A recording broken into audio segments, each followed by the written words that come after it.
G'day, good evening, good morning, good wherever the bloody hell you are. Welcome to It's All About the Grey podcast.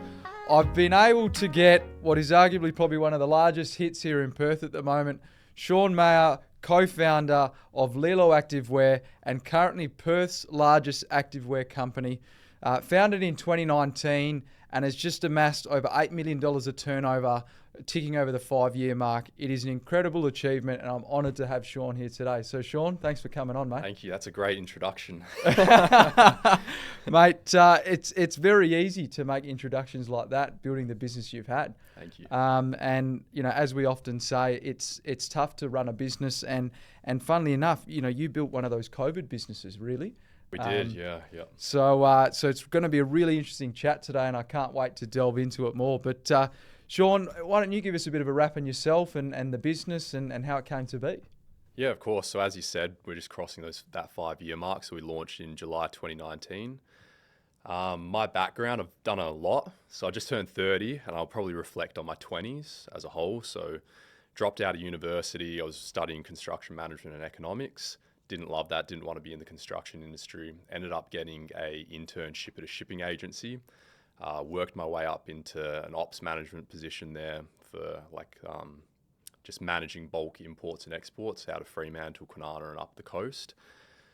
Did that job for 4 years, just saved hard, and was really just in that kind of mindset of save the money, buy the first home. You know what most people do, you know, settle down with your missus, buy a house, that kind of life. But it kind of hit 2018 and had saved a fair bit of money. Was in the position to probably put down a deposit to buy a house, but was also in limbo going, shit, do I want to settle down at 23 or do I want to kind of explore my options? And at the time I was modeling on the side, just doing a bit of part-time stuff. And I was definitely interested in seeing if I could push the modeling career. So 2018, I resigned from that job and decided I'd move to London and try and pursue a career in modeling. And that went well. Like I built a really strong network, modeled for some of the biggest brands in the world like Nike and Puma.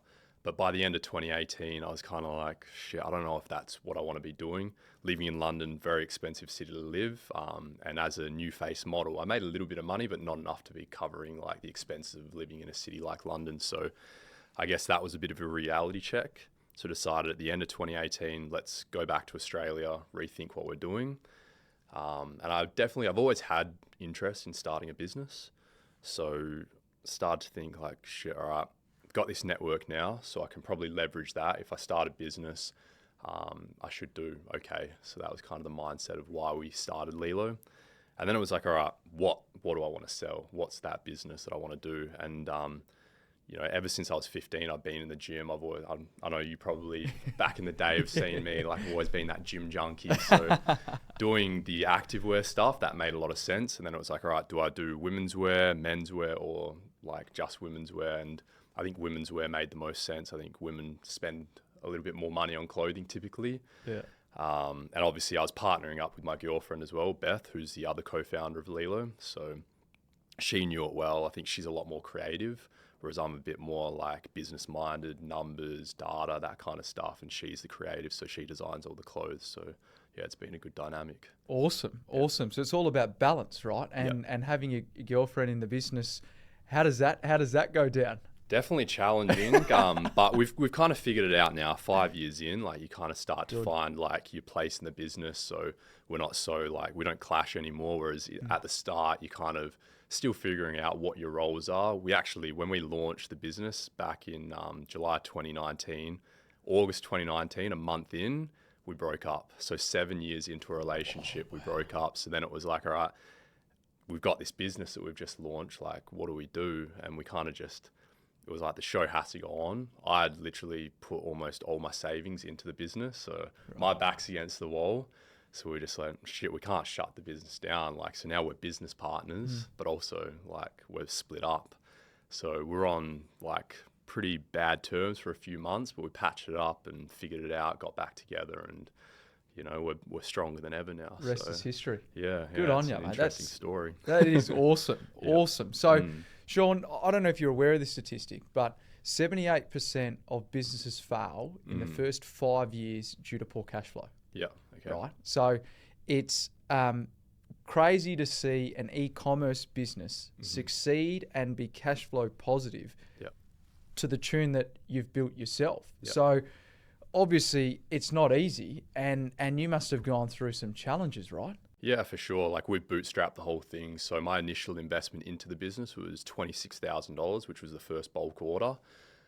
Again, you don't have to do that in fashion. You can do it on a smaller scale, buy some like ready to ship products from China, do it very small scale. But what we chose to do was work with a manufacturer and do all of our stuff custom made. And in that scenario, you get hit with minimum order quantity. So for us, it's like 300 units per style. So the total order, I can't remember how many units it was. It might have been a few thousand. That cost me $26,000. And then it's just been from there, just like buy that stock, sell it, take the like profit and go again, buy more stock and just keep scaling. And pretty much up until now, it's like that's been the method, is just like take all that profit, reinvest it straight back into the business, buy more stock and just keep scaling up. I think that's how you have to do it. If you start burning through your money too fast, you're just going to sink the ship. So yeah, as you said, it's like so many businesses fail in that first 5 years. So you have to protect your profits. You've got to be smart with your money. You've got to, the reinvestment piece is critical. And we were just having a chat earlier. More often than not, you see this Instagram life where it's like, I've got this e-commerce business, man. I'm traveling the world. I'm doing this thing. It looks to me that you're spending all the money you're earning. Or you're probably spending money you haven't even earned because you've got a credit card and you think that's the way to live life. But it goes to show when you are genuinely reinvesting, as you have done so. It's not just about reinvesting to the next order. It's actually developing new products. It's actually meeting with suppliers and developing a better product, a better quality product.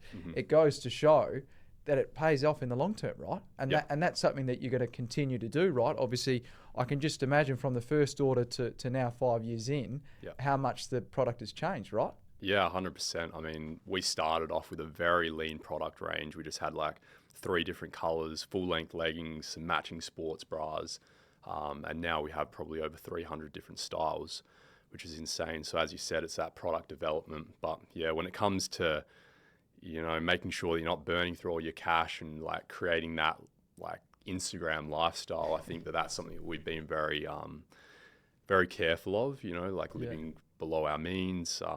As I said before we started this podcast, like I'm still living at home with my parents. It's not because I have to, it's more so because I want to. It's like, it's making sure that the business stays cash flow positive so we can reinvest as much money back into the business as possible. Next year, I probably will buy a house and do those kind of things. But up until now, I've been so happy to, try and keep my overheads as lean as possible and just make the profits of the business really good. That way you can scale so much more aggressively. Whereas, if you buy that house, you got the mortgage, you've got that financial pressure, it's a bit scarier to, be aggressive with your scaling, reinvesting as much money into it as possible. Because, you've got all your marketing expenses. Like we spend upwards of $200,000 a month on paid ads, which just, when I tell people that, like $200,000 in a month, I'm like, yeah, but it also converts to like $800,000 or $1 million in some instances. So it's like, it's all about the return on investment. You're not just burning that $200,000 and not seeing anything from it. So yeah, and I guess that's the trouble that an e-commerce business might face, which is, well, if I do spend that money, is it going to convert? Because you never know, right? No. And particularly in the first year, you're effectively trying to build this brand with no brand recognition at all. Arguably, there's probably no influencers because you're just bootstrapping, you're just trying to get it off the ground, and you just have to take that dive. And then once you've now taken the dive, well, now you're swimming, right? And you just have to keep swimming in this pool. And as you probably realise, year in year or month on month, that advertising spend continues to grow, but you are far more knowledgeable as to what it is that you're spending on.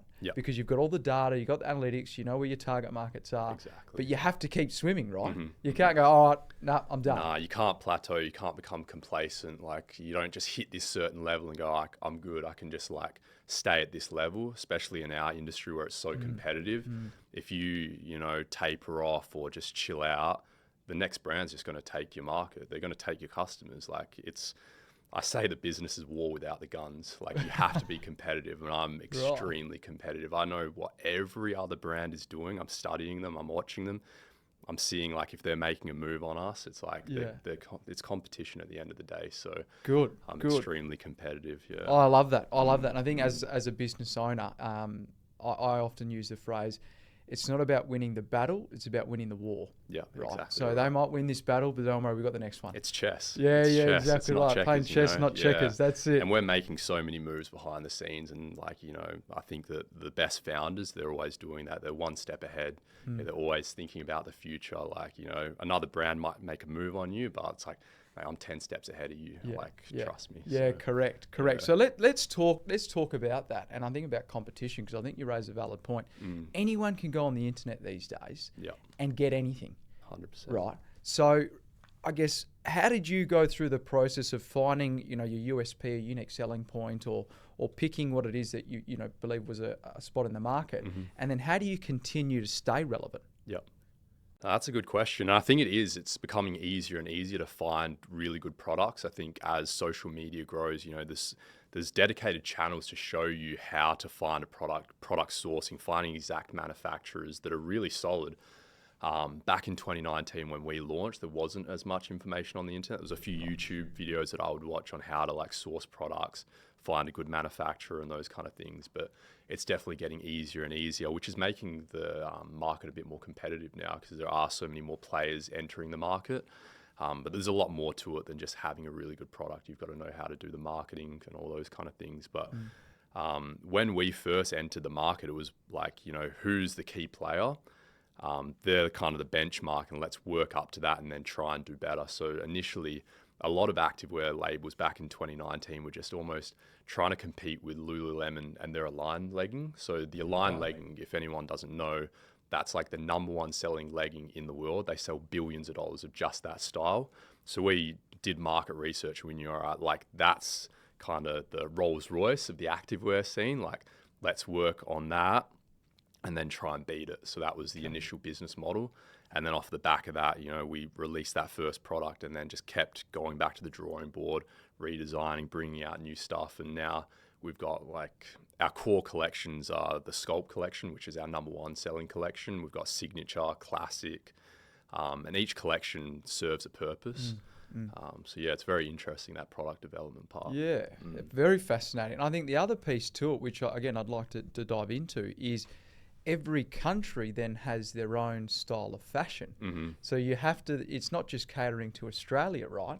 Yeah. So how do you come up with that piece? Like how does that work? That's interesting. So we are heavily the Australian market. I haven't even gone global. So that's again, it's good that we're hitting the numbers that we are just in the Australian market. I do send out orders internationally, but our core focus has been the Australian market. I've always had that mindset of, all right, first focus on your local scene, so just like Perth in general, and then expand to the East Coast. And then once you've got Australia dialed in, then expand internationally. And we're very much at that stage now where we want to start hitting the UK market, the US market. I think my biggest interest is probably the UK market next. It's quite similar to the Australian market. The women, what they're wearing fashion-wise in like the athleisure scene is quite similar. The American market's definitely a little bit different.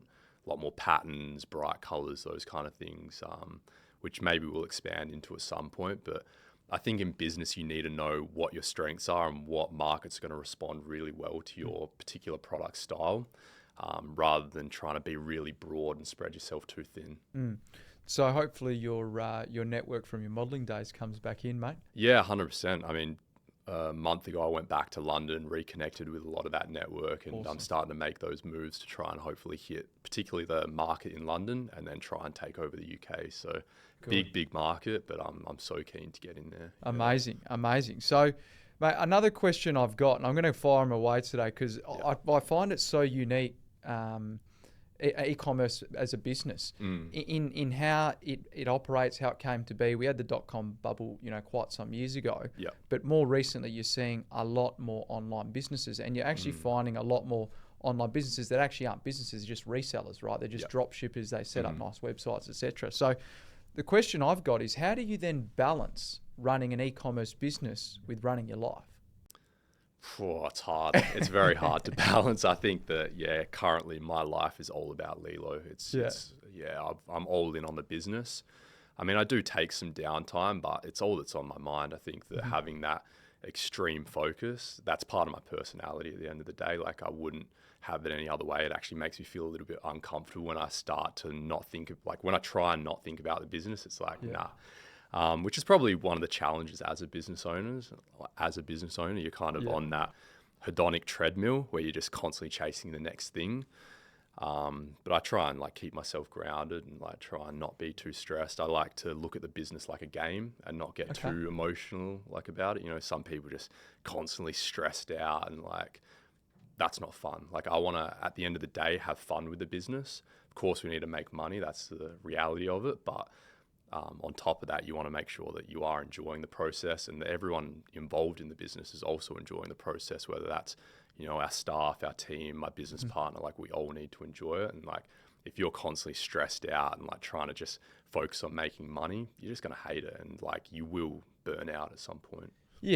Money is an outcome, right? Yeah. So at some point, the money will come if you're taking all the right steps, you're putting the right reinvestment strategies in, you're actually researching the data that is real data, not just, blah, blah, blah. No, like, as a business, why is that data relevant? Because you get lost in data. 100%. Right? Yeah.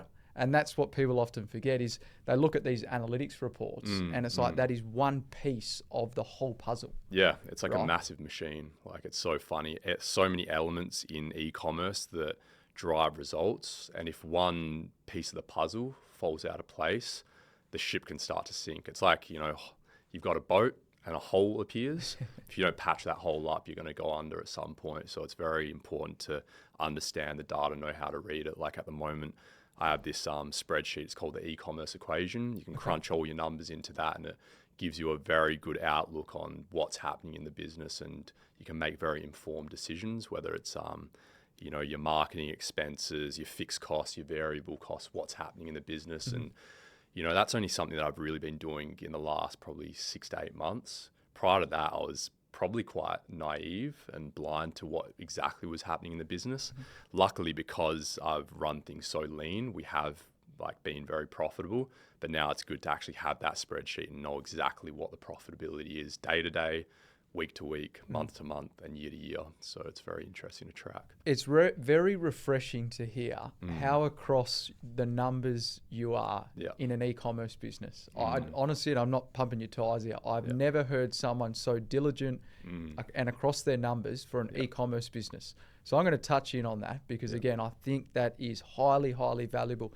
People often get stressed because they're focusing on the wrong numbers or they're focusing on cash at bank because they've got none. But the fact of the matter is, if you spend so much time doing that and you're not focusing on the bigger picture, you lose sight. Whereas you've been able to somehow find that balance, or there's a business partner balance that works. So how does the dynamic work then? Yeah, I think it is very, very important. You need to like have that balance of knowing what's going on, but not having that fear to, you know, like invest in certain areas. It's like placing your bets in the right spots. And I think that I've been very good at that over the years, like knowing where to put my money. You know, a lot of businesses, they just burn cash on like the silliest things. So for me, it's making sure that, you know, if I'm doing an influencer collab or I'm putting money into Facebook ads, Google ads, whatever it is, it's got to make sense. It's got to actually have a strong return on investment. But on the other side, like in business, you've also got loss leaders. So you need to know like that there's going to be certain things you might lose money on the surface level, but it's actually going to drive profits in the other areas of the business. So, you know, the perfect example is like your McDonald's $1 frozen Coke. They're not making any profit on that, but their hopes are to sell a Big Mac, your fries, all those, you know, profitable products around that. So someone goes through the drive-through, they're very rarely just buying the $1 frozen Coke. So I think as a business owner, you need to know how to leverage loss leaders as well. That's something that's a very smart tactic. And I recommend that to a lot of businesses, you know, understand like the purpose of certain things and like where to place your bets. Yeah, and a loss leader, dependent upon, I guess, the outcome you're trying to achieve, may not necessarily be a forever loss leader. And I think, again, people often get stuck in that because they go, well, if I stop selling the $1 frozen Coke, I'm going to lose all that clientele. Humans are very interesting and the way that they're wired because they're used to be comfortable. So if you've been able to hook them into the website and into buying your label, they're actually more than likely to convert from that loss leader product to something else because they're comfortable in wearing your product. 100%. Right? That's it. Yep. Yeah, that's what it's all about. It's like driving that lifetime value out of a customer. And, Yes. on the back end of all these e-commerce platforms like Shopify, it's going to show you your returning customer rate, and the numbers don't lie. And that's, again, it comes down to if you've got a really good product, you can back yourself in. You just need to like get that product in the person's hands. They're familiar with it. As you said, they have that trust. They're going to come back time and time again. As long as you look after that customer, make sure you treat them well, good customer service, continue to bring out new products that engages them and they're excited about that, you won't lose. Yeah. So how, as an e-commerce business, it's tough because the only real feedback you'd get is either you send out for a rating or someone drops a comment of some sort. Yep. Is there a process that you've deployed that you've found to be, very useful in terms of getting feedback and then using the feedback to generate new products? Yeah, I mean, in our email flows, we have an actual review thing where someone makes a purchase. 2 weeks later, they'll get hit by an email saying, let us know what your thoughts are on that product. We'll get feedback from that. But I think, again, it's like, as you said, it's on social media. You'll see comments, you'll see tags. And we get so many messages from girls on Instagram being like, oh my God, like I love this stuff, best activewear in the world, telling all my friends about it. And then that leads to that like really positive word of mouth. I think that's the other side to business, is trying to get to those like 10,000 fans as quickly as possible. Once you have like a really loyal fan base, the word of mouth is so valuable because they'll tell their sister, their auntie, their best mate, like, and it spreads like a virus at the end of the day, which is crazy. Again, I couldn't agree with you more. The best form of marketing is your own client. 100%. Yeah, word of mouth is so strong. Correct. Know your client, value their feedback. Don't just say, oh, thanks for the review, no worries, and do nothing with it. You actually have to take it on board. And more often than not, you're right. It goes to the network, the auntie, the mum, the sister, whoever is now a customer. And they've done the work for you. There's no Google ad to doing that, right? And you can have positive and negative word of mouth. Yeah. So you have to be very careful. If you make the wrong moves, you piss someone off, they're going to let a lot of people know. So you got to be very, very careful, So yeah, that's the trick to business. It is, but with the negative, there's always a positive. Right? Yeah. So you look at the negative and you can get cut up and go, one customer, it's all over. No. Let's actually understand why and how. And I think a recommendation, correct me if I'm wrong, by SEO experts is if you do get a bad review, genuinely respond to them. Yeah. Don't leave them unanswered, right? Exactly right. Yeah, you want to answer to it. But again, I think another thing to consider in business is probably the 80-20 rule, where you're never going to please 100% of the market. And really, you should be looking at 20% and making them really happy. And like, you could piss off 80% of the market, but have 20% of them like that they'll ride and die for you, and you're going to be in a really good spot. Whereas if you try and please too many people, it's just impossible. It's not possible. So some of the best businesses in the world just dial in on that 20% and just make sure that they're the diehard 100%. Fans. Yeah, exactly right. Yeah. So you could pick something like Nike or Adidas. Yes, they've got big brands, but I from time to time go, I don't like that Adidas product. Yeah. And I'm going to buy a Nike. It could be a shoe. I might prefer a Nike running shoe as opposed to an Adidas shoe. However, I'd like to wear an Adidas apparel. Yeah. Right. So you have to find your demographic, and I guess that probably is where I'm leading to. Yeah. How do you continue growing this thing? You've just surpassed 8 mil. The world is your oyster now. You've arguably made it from a business sense. So you've gone through that front run of the business cycle. Yeah. How do you continue to grow the business? Yeah, I mean, I think the growth will slow down a little bit. Year on year, we've been doubling, if not tripling, some years. Right. Whereas now, I think as you said, we did about 8 million in the previous financial year. We'll probably do 11 or 12 million in the next financial year. Whereas prior to that 8 million, it was probably around 4. So, right. You're doubling. But to go from, say, 8 to 16 year on year, that's very challenging. I think that would take expanding into international markets and doing those kind of things. But at the moment, I think that once we go into those 8 figures, I'm happy to have a little bit slower growth, because what you find with that rapid growth is like your systems start to break down and it's chaos. It's not good on your team. People get stressed out. And as I said, you want to enjoy the process. And we've hit many of those times, especially like for everyone in e-commerce, like Black Friday's madness. Like you definitely do like double or triple your revenue. Like November 2023, we did, I think it was 1.1 million. in 1 month. And it's just like a lot of the systems that we had in place just started to crumble, which is a nightmare because then, customers aren't getting the best experience, your team's stressed out. So you have to make sure that you're building out systems that are capable to handle that kind of volume. So for me, if I went from say 8 to 16 million, guaranteed it'd be a shit show. I'd have to expand to a bigger warehouse. I'd have to get more staff, better systems, like things would start to crumble. So I'm happy to slow that growth down, but ensure that I am still growing. That's very, very important. Yeah. I again couldn't agree with you more. People often chase that top line revenue. Yeah. But what they don't understand is all that additional overhead or additional systems, policies, procedures you have to deal with, and people. People aren't easy to manage. No. Let's be real.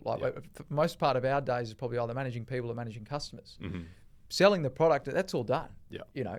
But getting the right people, doing the right things at the right time, that's tough. Right. And again, for you, I'm sure you experience the same thing like any other business, right? Yeah, that is hard. It's trying to find like people that are really invested in the business. No one's going to care as much as you do as a founder, but it's making sure that you do bring the right team members on and they have the same vision as you and you build that company culture. And that's something that, we're probably about 18 months into now where we've got like a few full-timers, few part-timers and a fair few casuals. And it's just like making sure that we do build that company culture so that, you have that really strong team. But it is challenging, there's so many different things that you face in the business when you're managing people, whether it's inside or outside of the business. I think as your business expands, you're dealing with so many different scenarios, and that is challenging as a founder because when you first get into the game, you're just like, all right, I just want to sell activewear. But then suddenly it's like, nah, now I'm managing people, I'm managing a team, and it's a whole new skill set, which I'm finding that I'm getting better and better at. Good. When we first did our first few hires, it's just like you sit with your team, you have a meeting, you're like, so what are we doing? What are we talking? Yeah, 100%. But now there's a bit more direction. We all have like a clear vision, and we all come together really nicely. So so what is your style of leadership, mate? How do you do it? And everyone's got and there's no right answer to this question, right? Everyone has their own unique way they manage people, but is there a way that you do it or the way that you found works really well? Yeah, I'm a pretty laid back person for sure. I always say that I'm like a misfit entrepreneur and I don't run things like the typical business owner. Right. I rock up to work in a hoodie. Like it's just, I wish I could rock up to work in a hoodie. It's very chilled. But I think that, when we run into any problems, whether it's with a team member or, they're having issues, it's like definitely hitting it head on, but not in the typical way where I'll, take them into the office and sit with them. We've had times where like team members have had problems in the company and it's like, all right, let's get out of the office. Let's reflect on what's happening and let's see what we can do to make things better. I think that, getting people outside of that environment that might be stressing them out a bit and just like taking time to really hear them out and listen to what they want is like so important.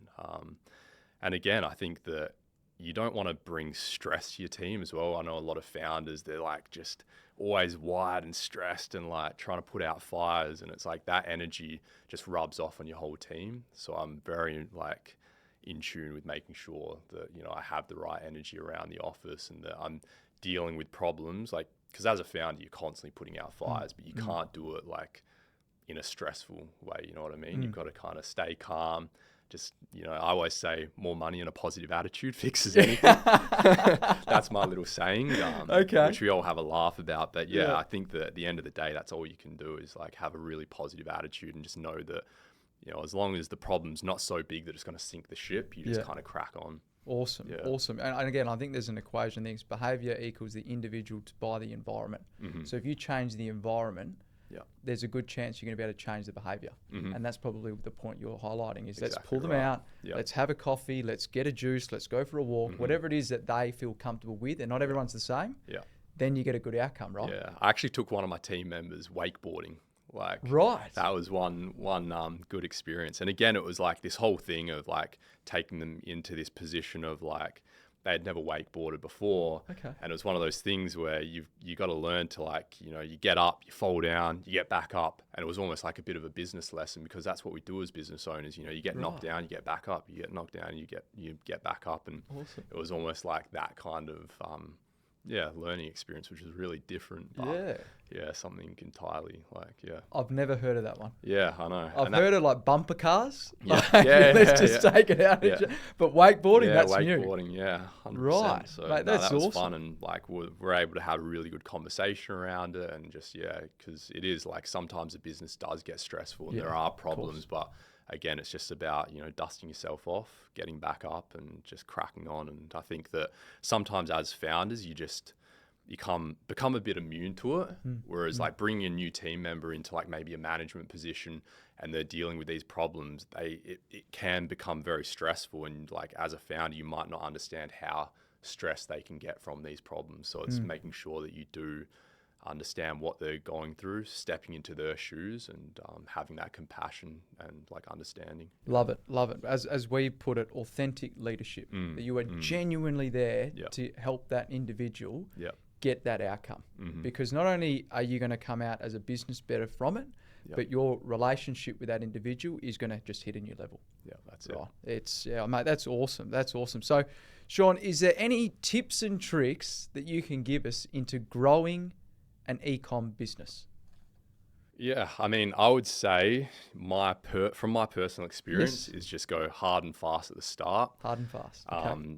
I think as you said, you get into open water. So the faster that you can figure out like how to do your paid advertising and how to get a scalable business, it becomes a numbers game. So the quicker that you can figure that out, the better. I think that was my pivot point. Once I started getting into the paid ads and seeing a return on investment, you understand that it is, all right, good product, scale up your inventory, scale up your ad spend. You've then got a scalable business there, and then building systems around that to make sure that you can handle the scale of the business and the volume, so that your systems don't break down. They are going to break inevitably. That's going to happen, but you can't allow that to stop you. So it's just like as soon as a problem does arise in your systems, you need to jump on it, try and fix that problem, and go again and just keep scaling. But awesome.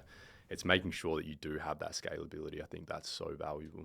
Yeah, and again, I think we discussed it earlier. Like you get to a point where you go, it's 6 figures, and you go, well, really, it's not until you get to 7 figures, and even then, it's probably not until you get to 8 figures. Until you start to really reap financial benefits. 100%. Yeah, like I didn't pay myself for the first 3 years. No salary, just investing all money back into the business.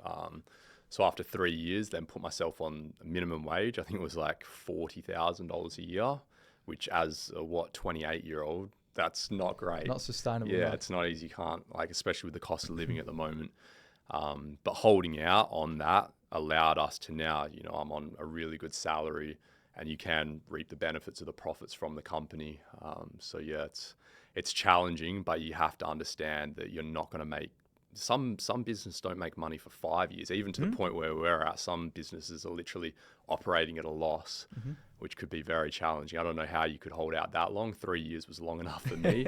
I was at that breaking point 3 years in, especially at my age, where you know your friends are buying houses, they're getting married, they're settling down. You're just like, shit, like what am I doing with my life? You start questioning things, but I just had that faith that it was going to work out, and and again, it does become a numbers game, and I knew that if I was just patient, that it would hit a point where I could start paying myself a really good salary and just like starting to reward myself for that hard work. So, mate, absolute awesome story, and honestly, credit to Beth and yourself. You are killing it. Thank you. And I don't even wear the bloody leggings. If I could, I would.